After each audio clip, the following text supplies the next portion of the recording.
Hello, everyone. I'm going to talk about getting started with meetings in Microsoft Teams. This topic came up when I was answering questions on tech community, and noticed that recently there come up a lot of questions about meetings and how to manage meetings in Teams. So I thought, why not talk about it here at Teams Fest? One complicated thing when doing a demo of Teams meetings in Teams is that you have to have two clients. So currently I'm connected with a Teams client in the web browser, and I'm going to show you my Windows client when I'm doing demos. My name is Linus Cansby. I'm from Sweden, Göteborg, Sweden, on the west coast. I work as a consultant at a company in Sweden called Clarity. We help people getting started with Teams, and I have a background in Skype and Link and so on. I run a blog site called link.se. It's an old name that I kept. It's more retro now, so I'm probably not going to change it. You can find me on Twitter, Cansby, and LinkedIn. I'm also running a podcast together with Morten that's speaking in another track right now. It's only in Swedish. It's called Teams-podden. You can search it up if you want to listen to us in talking about Teams in Swedish. And recently we also hosted a conference called Teamsdagen in Swedish. It was a conference in Stockholm, and probably the last conference that was held before the Corona incident. So I'm going to switch over to my Teams client, and I'm going to work with the Windows Teams client, and some of the stuff I'm going to show, they exist in the web browser as well, but for a rich experience of meetings in Teams, you should use the desktop client, either in Windows or the Mac edition. You could also use the Linux one, but that's like the web edition, not as rich as the other ones. So when you're going to start hosting meetings in Teams, it's good to start with a calendar and create a meeting. In this calendar view, you can browse your current meetings that you have booked. You can also schedule a new one by just clicking somewhere. Like in Outlook, you write a topic, you invite some attendees to the meeting. And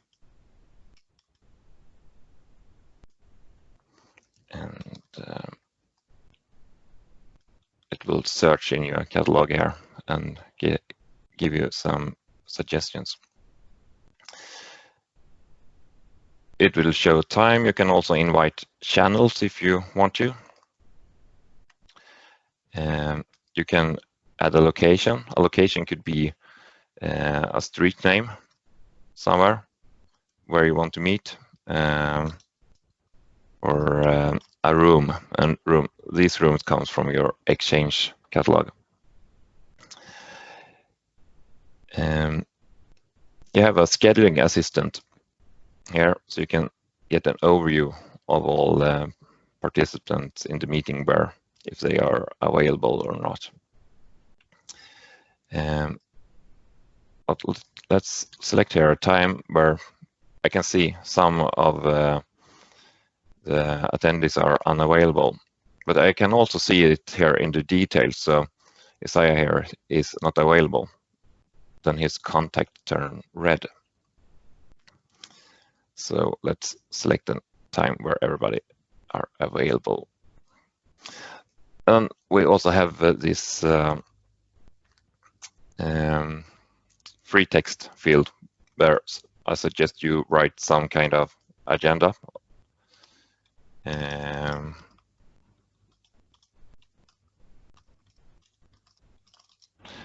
So everybody knows what the meeting will be about. And next step is to send this away, and then you can open it up again. And then you will see here that you have more options. And so you also have a chat. In this, you can start chatting with all participants before the meeting have started. So if this meeting would be next week, or I could already start and chatting with everybody if we want to.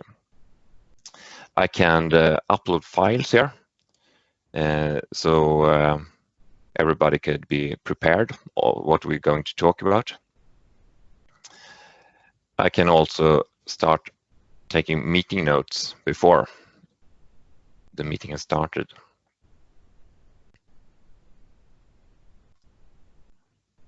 And we also have access to the whiteboard ahead of the meeting. So we don't have to join the meeting to access all of these things.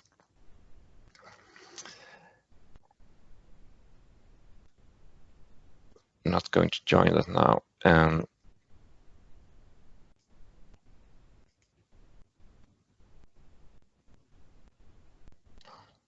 One more thing that I've seen questions about. You go open up this meeting again, the location. Here we can invite multiple rooms or multiple locations. So we can also write that this is a online meeting and so on. So we can have rooms and locations in the same field. Then we also have meeting options.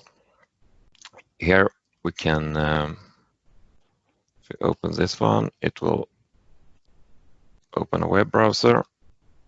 I have to select the right one.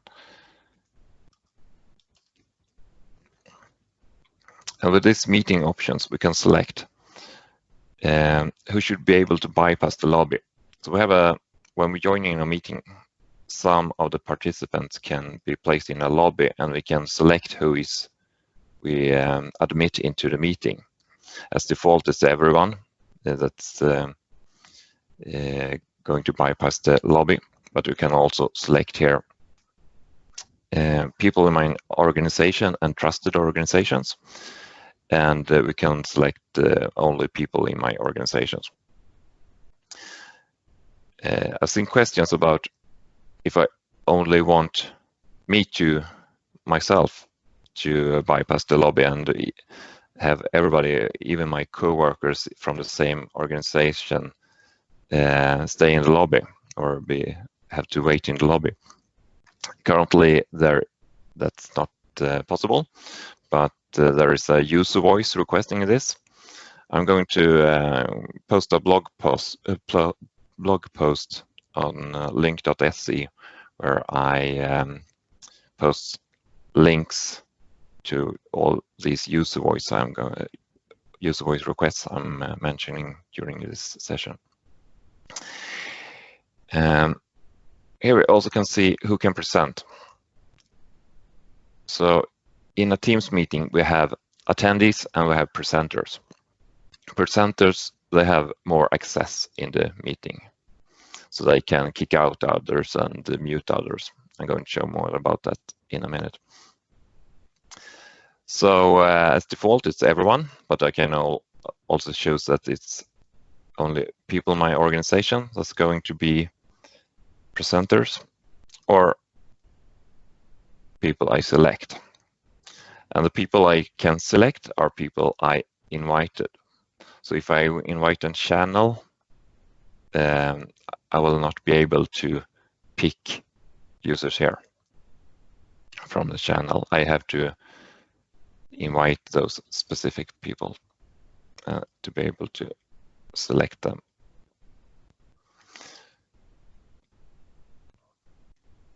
and now it's saved.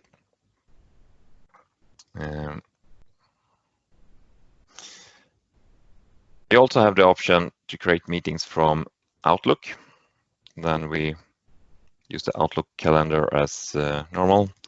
We create a meeting, we write a title, and here we have the Teams meeting button. When we press here, we get more options. So here is the information we will send out. And here we also have the link to the meeting options. It's down here in the invitation. Here we can also see the dial-in information. So attendees, they can join, click on the link, then they will use their Teams client, or they can dial in if we have that license. It's an extra license that we have to purchase per user that they're going to schedule these meetings. The difference in Outlook, I can schedule a meeting without having it as a Teams meeting. If I schedule a meeting from the Teams calendar, it will be a Teams meeting every time if I invite anybody external or anybody else than myself. So I said, let's see, I said we can start chatting. So I have an ongoing meeting here where people already started chat. So we can see the meeting started a while ago and they have started chat here. So here I have the option to join a meeting. And when I join here, I get this pre-join window. And here I have the options to turn off or turn on the camera. I suggest it's always on because then you will get a better meeting experience. If I have a messy background or haven't cleaned my room, I can turn on background blur. I can join the meeting muted. If I join a meeting that's already started and there are more than 4 participants, it will always be unmuted as default. Here I also have the option to select my device. So before I join the meeting, I can select what audio device, speaker, microphone, and camera I want to use. So if I want to use another camera, I can select it here. I also have the possibility to make a test call. So if I start using a new headset, I can, from here, make a test call, and it will dial up a service. Then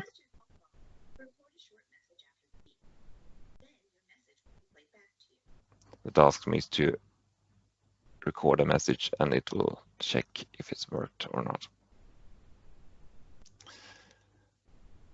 Down here we have some options. I can join the meeting with audio off. If I click here, it will join the meeting directly, and both microphone and speaker will be turned off. It's you can use it if you have multiple computers in the same room. For example, you entered a conference room that's already joined to the meeting and you want to share something from your computer, join audio off.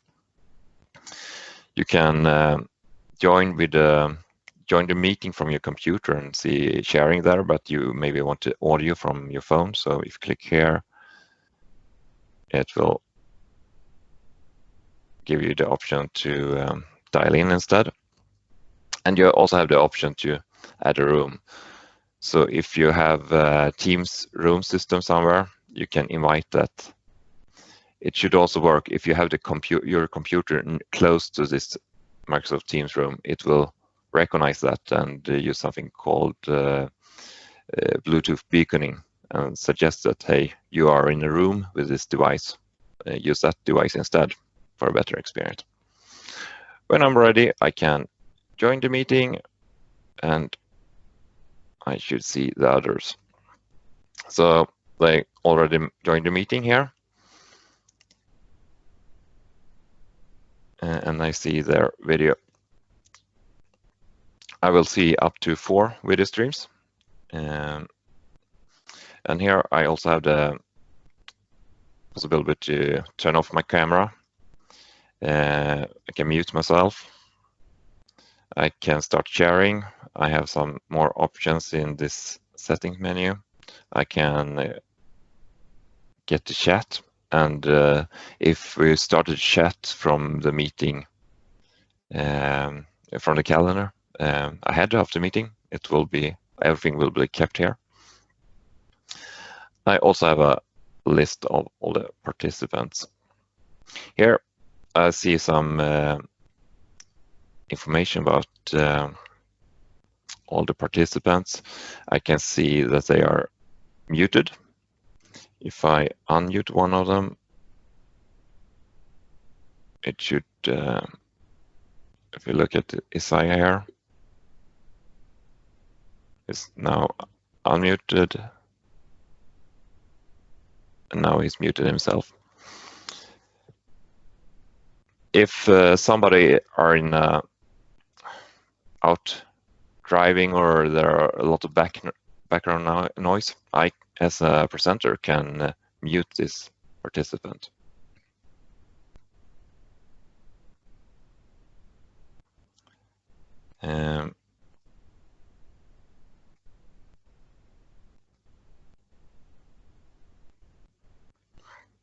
I also can get some more stuff to do with that attendee. So I can pin the video. So if I only will want to see the video of this person, I can pin that.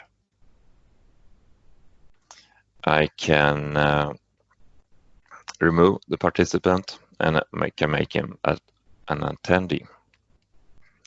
So if you experience that you have meetings where others kick out other participants, I see this common in schools, that other students kick out the other participants or mute them. You can make them an attendee. And as an attendee, you won't be able to share anything, and you won't be able to mute others, and you won't be able to kick out others.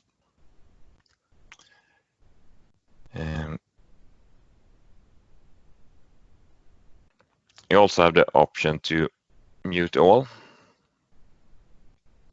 So if I click this one, mute all, it will mute everybody except you. So everybody but yourself will be muted. You also have a list of others that are invited to the meeting, but they haven't joined it. So they are listed here in the bottom. You can ask them to join. What it will do, it will call that person, and if they don't answer, they won't be forced into the meeting. You can also search for somebody here.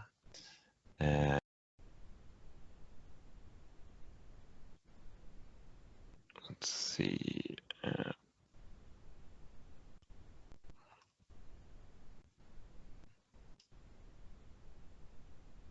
I was hoping it would.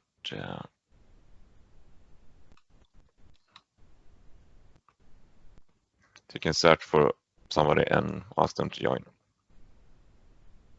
And also it will try to call that person.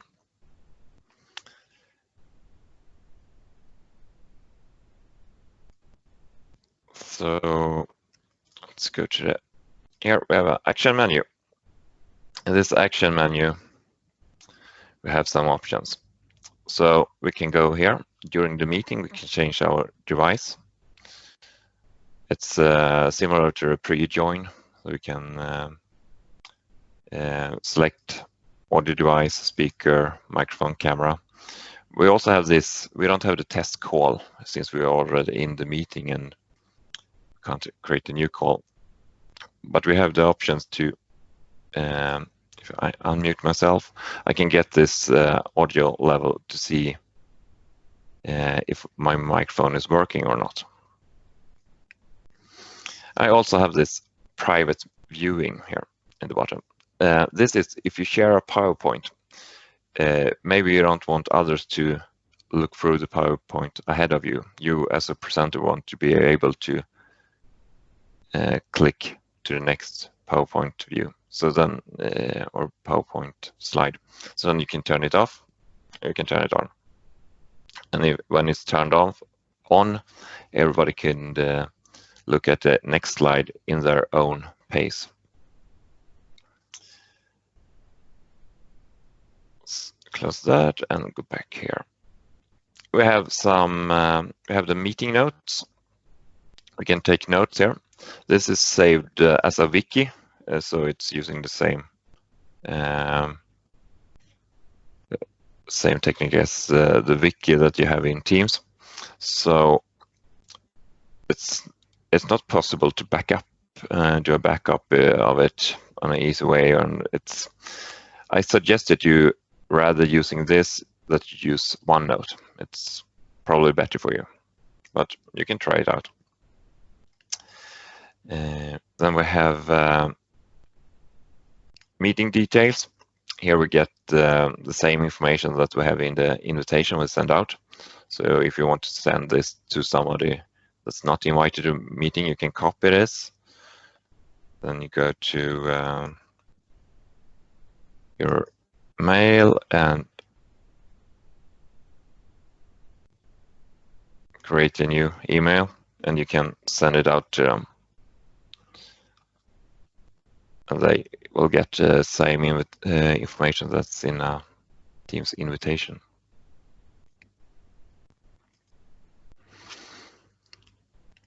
You can also here enter a phone number, so you can have the meeting calling you if you have the correct license for that.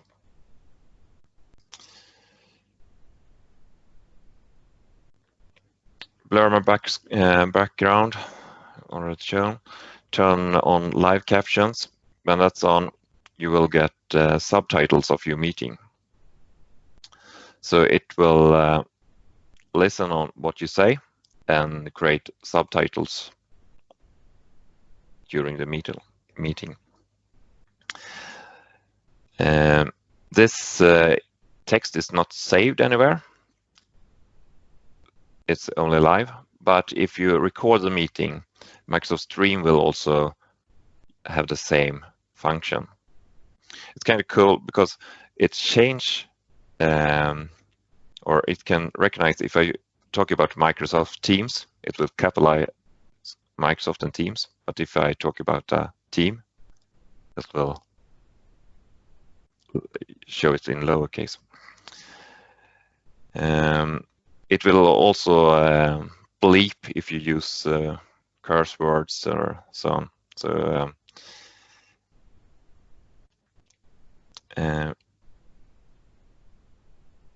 then we have a keypad if you dial into a phone number or something and you want to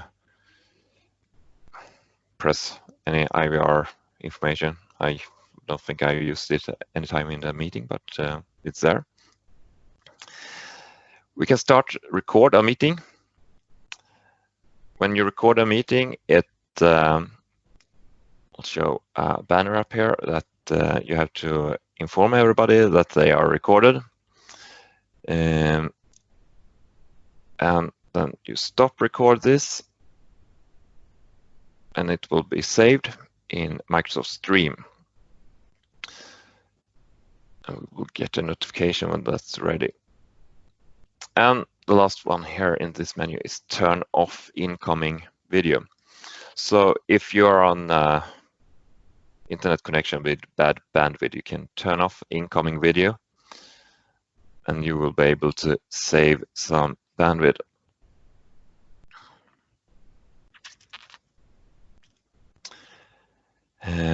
We have the sharing menu.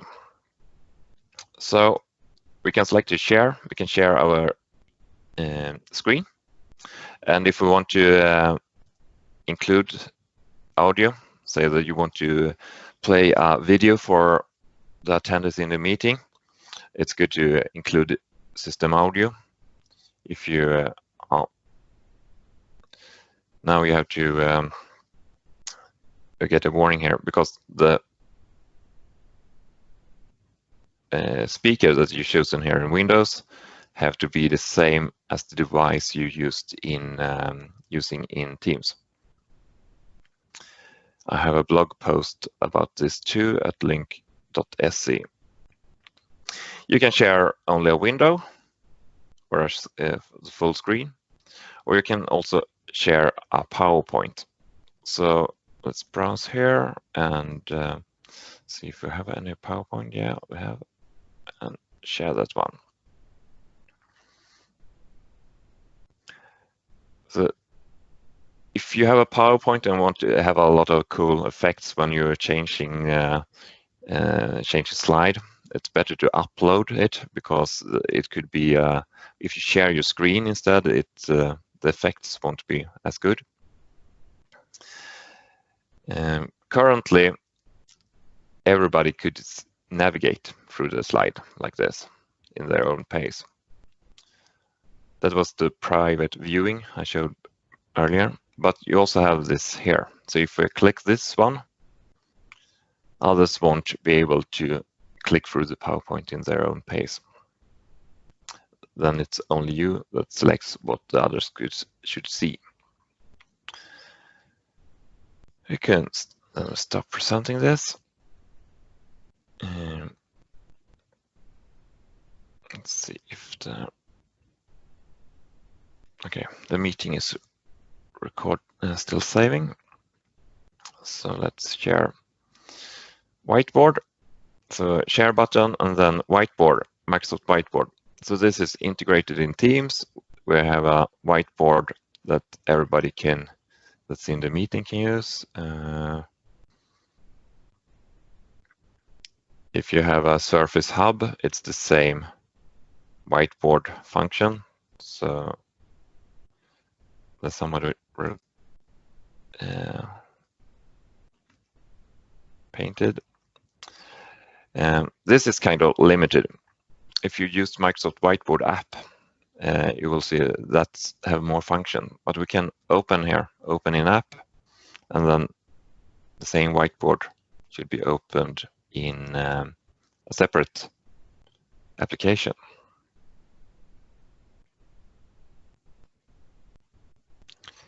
So you see here, you have the same paintings, but here you have also a menu so you can do more things. You can paste a picture.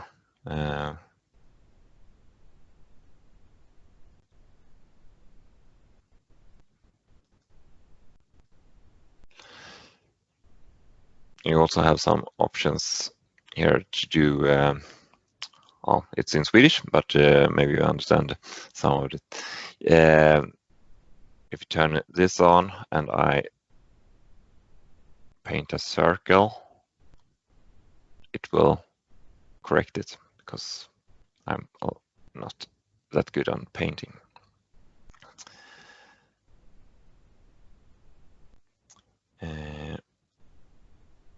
That was quick about the meetings.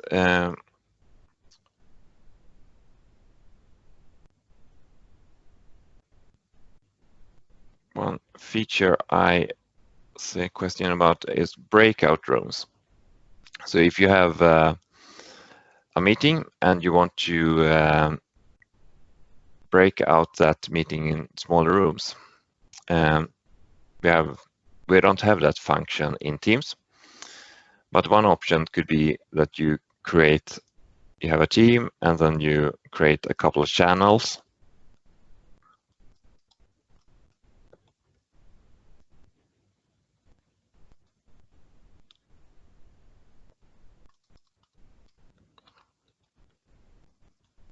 And then in this channel, we create a meeting. So when I press this Meet Now button here, it will start a meeting.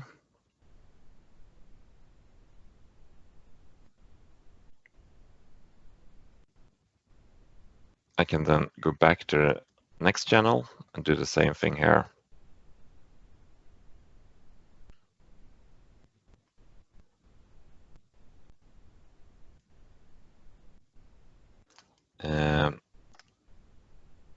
So me as an organizer can jump between the meetings or the breakout rooms.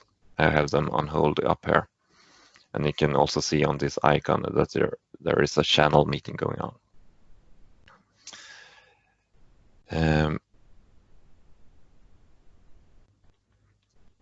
If we, let's see, go back here, and I'm going to disconnect this and create a channel meeting and invite only a channel. Sales and marketing general, and I send it out now. I go to that team.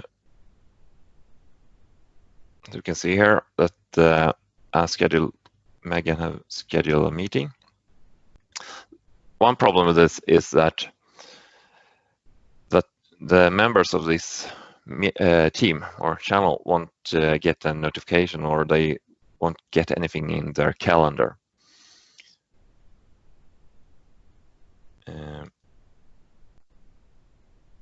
But they can, I should actually, oh, sorry.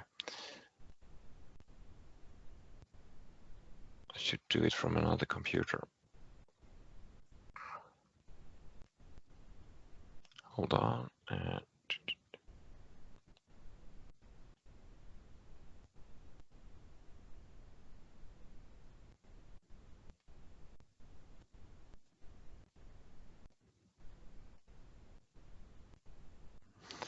So now we have a meeting in monthly reports. If I open this, I have the option to add it to my calendar. So if somebody else schedule a meeting in a channel, to get it into my calendar, click on it, add to my calendar, and then I will get a notification when it's time for a meeting.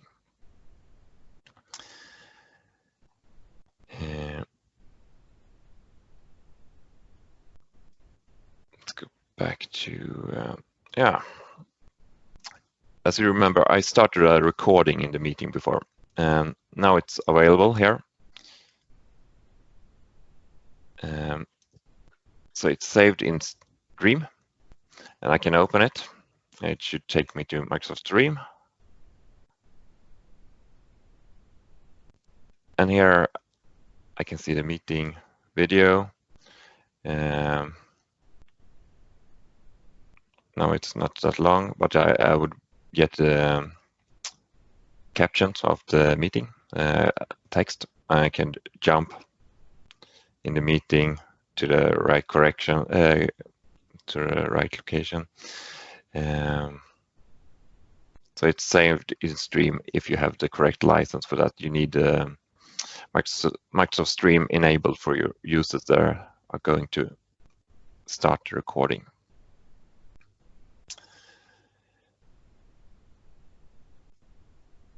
We have some more time, so I'm going to join the meeting again.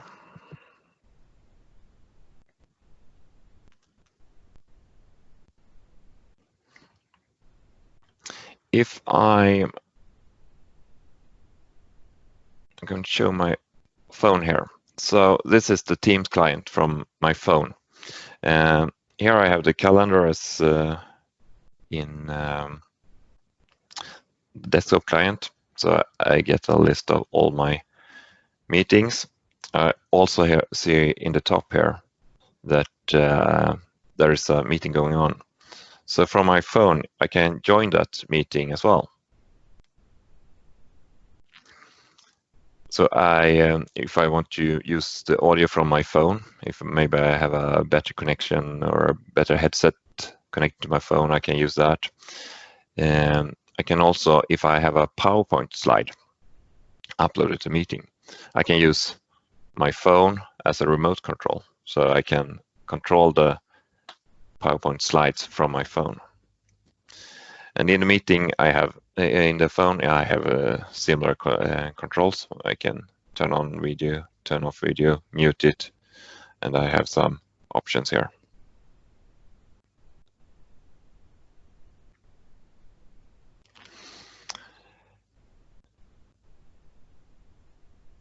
So for the last thing I'm planning to talk about is live events. In a Teams meeting, you're limited to 250 participants. If you want more participants than that, you have to schedule live events, and you do that from the calendar. You click on the drop down here and live event.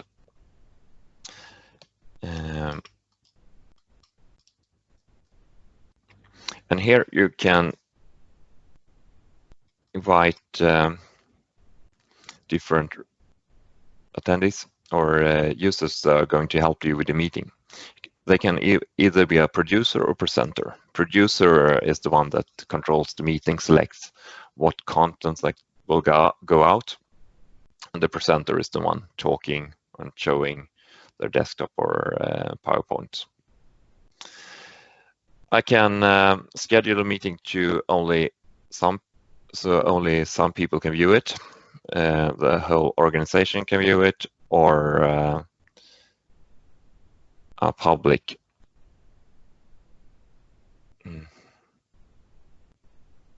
Unfortunately, it's okay. And the public it's available for everybody that have the link to join it. I can select here if the recording should be available afterwards. I can have a Q&A, so that's a chat function, because live events it's just a one-to-many function, so it will be one or a few presenters talking, and the rest joining the meeting will be viewers. They will not be able to talk in the meeting. Then we schedule this, and the attendee link is the one you send out, and then join the meeting. And I'm joining this as a producer.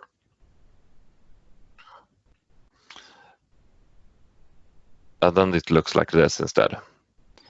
So I select what view. I can have multiple views here, multiple presenters. And kind of slow today. And then I send it out live. So this box is what's going out live.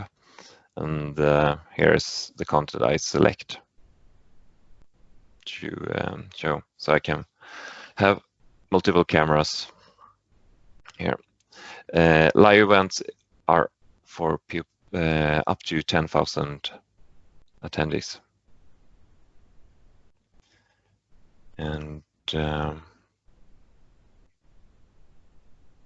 go back to my PowerPoint slide. Time's going fast here. Some functions coming to meetings in Teams. Raise hand. So if you are in a meeting and want to say something, you can press this raise hand button. This is going to start rolling it out in April.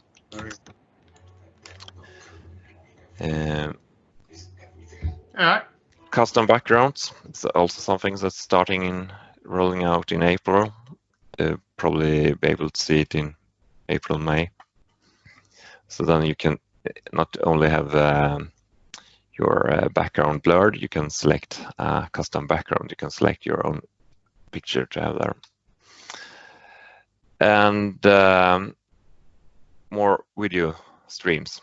Currently, you can see 4 streams at the same time. But Microsoft announced that they're going to roll out an update that allows you to see 9 streams at the same time. And this is due to the amount of votes on user voice. They are going to roll out this soon, they said, within a couple of weeks. So probably we'll see it very soon. That's all from me. So if you have any questions, I'm here. Otherwise, you can connect me on Twitter or LinkedIn, or read my blog, link.se. And please rate.